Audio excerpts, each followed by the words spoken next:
years, the government has insisted that the increase in whale deaths off the East Coast has no relationship to the wind industry's high-decibel pile driving and boat activity. But now, according to friend of the show Michael Shellenberger, a new documentary will challenge that notion. Here's a clip of Thrown to the Wind, a public production. There aren't many places where the North Atlantic right whale can go. It's destined to extinction.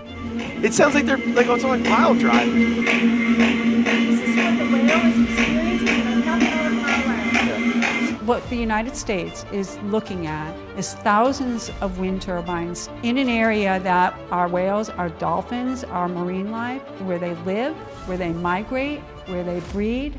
It's only when they started going into the wind lease areas that we believe that the whales are dying. So those red dots are whale deaths. Precisely. What a scandal.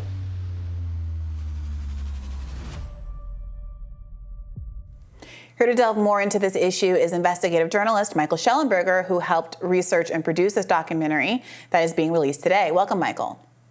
Thanks for having me. So what is the argument, the causal argument that between whale deaths and the introduction of these wind turbines? Sure, there's basically two mechanisms that we think are causing the whale deaths. The first is there's boat traffic in areas where there has not historically been boat traffic. And we know that whales tend to hide from the boats. They know that they're a threat and they avoid them. And so when you add new boat traffic to areas that had been previously untrafficked, you're going to get more boat strikes, which are one of the leading causes of death, if not the leading cause of death. The second mechanism is that loud noise that you hear, which is sonar mapping of the ocean floor. Eventually, will be pile driving to build those wind turbines. The whales run away from those sounds. They're frightened of those sounds. We know that mothers and their calves can split apart and go into feeding less places where there's not as many fish for feeding. They can also make them tired to run away from that, and also can push them into areas where there's a lot of boat traffic. So there's two very well-known mechanisms for how these activities would cause deaths. And the government has been saying that they've been researching this, and we have shown that they've not been researching it, or they have been researching it and discovered what we discovered, which means they've been covering it up, either of which is a scandal, because they've been reassuring the public that they've been looking into this.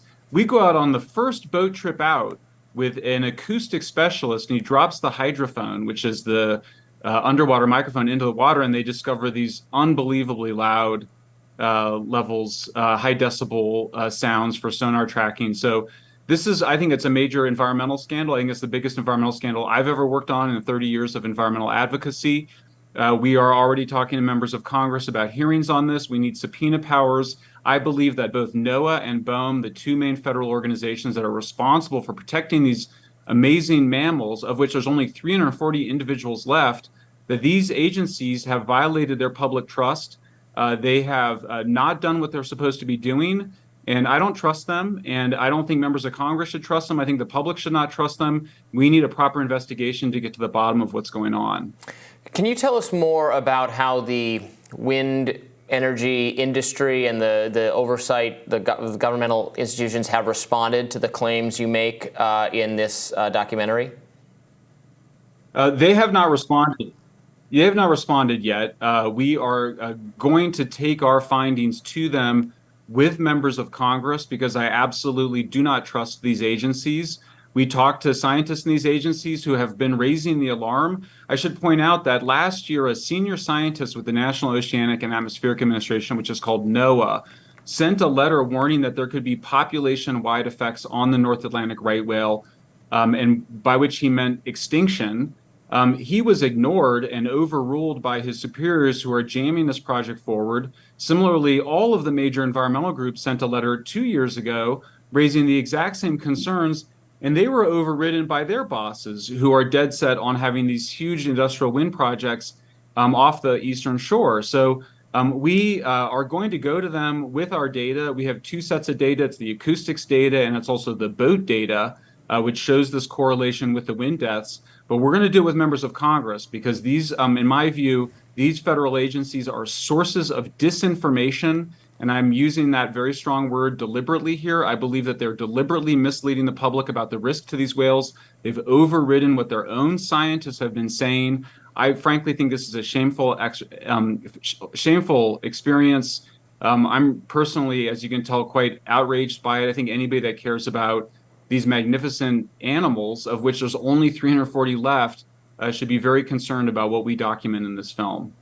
It seems that on average, about 25 whales are beached on the East Coast per year. And what is notable here is that there's been an increase. So that in this past year, it went up to 60 whales, if I understand what the data here.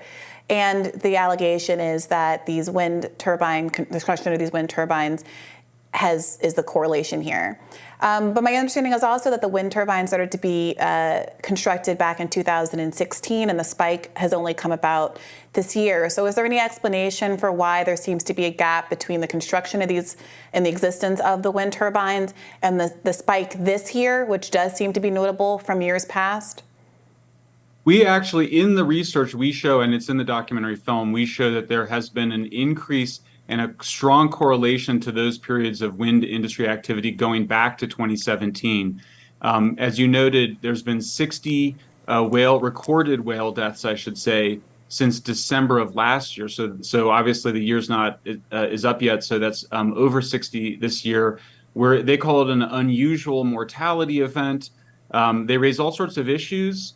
These things are always multifactorial. But I think the important thing to remember is that when you have so few individuals in a species remaining, 340, and I think one of the arguments, and I think honestly this is one of the subtexts that nobody wants to say, is I think that there's some people that have given up on the species. They think it's inevitably going to go extinct. We don't think so. We think it can come back, but that means that you can have no more impacts. So sometimes people say, hey, maybe climate change, the warming waters is moving the whales into new hunting grounds. That could be the case. People might say there's other factors. There's been fishing, other boat activity. Absolutely. But that's all the more reason that you would not want to add all this additional boat activity and all of this very high decibel sonar activity, because it's adding additional stressors. This is not very complicated science at a certain level. When you get what they call cumulative impacts on a very critically endangered, vulnerable population like this, you very well may end up with extinction.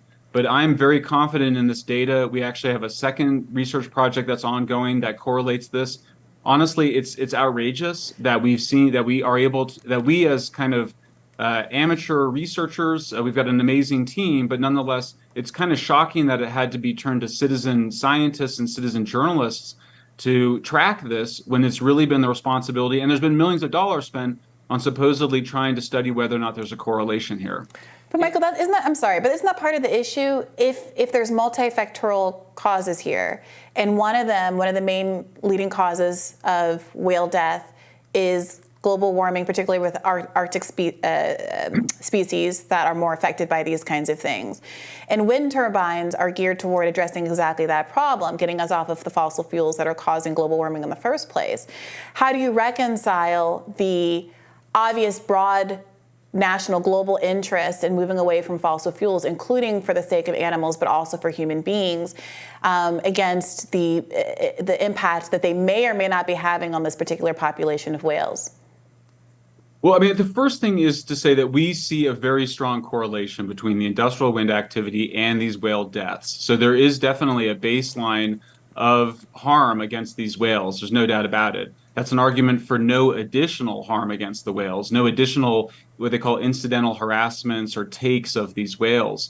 On the issue of climate change, the obvious solution is to do what we've been doing over the last 10, 15 years, which is switching from coal to natural gas and also doing nuclear. It's worth pointing out that the amount of electricity they expect to get from these industrialized wind farms is less than from a single nuclear power plant. And thanks in part to Representative Ocasio-Cortez and others, they shut down Indian Point nuclear plant in New York a couple of years ago. They replaced it 1-to-1 with natural gas. Massachusetts shut down a nuclear power plant. So so I don't think, as an environmentalist and a conservationist, I don't think we should have to choose between these two worthy goals. I don't think that as part of dealing with climate change, we should accept the extinction of a whale species. I think that's by definition having lost the plot. But Michael, as part of the rationale, however you felt about it, of shutting down the nuclear power plant in AOC's district, was that the waste from that nuclear plant was going into the water supply and having an adverse effect on, among other things, marine life. So again, if you discovered that nuclear power plants were similarly having an effect on whales, is that an argument for now shutting down nuclear power plants? I'm just trying to figure out where this ends logically.